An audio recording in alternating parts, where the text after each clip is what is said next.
Je to fantastický stroj. Můžete ho poslat kam chcete a i v obrovském smyku pořád drží. Ale nebojte se, mám to v ruce. Ale ono mi to ujíždí. Vidíte to?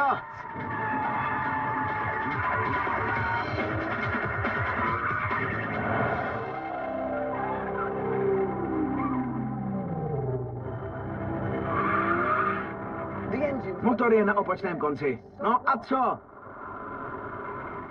Ano, je to chyba, ale asi taková jako piha Cindy Crawford nebo obrovská zadnice Jennifer Lopez. Je to ale typická vlastnost. Je to sama podstata tohohle auta.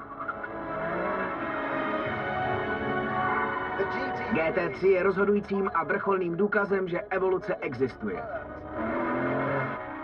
A po 40 letech to není jenom dobré auto. Je to nejlepší 911 všech dob.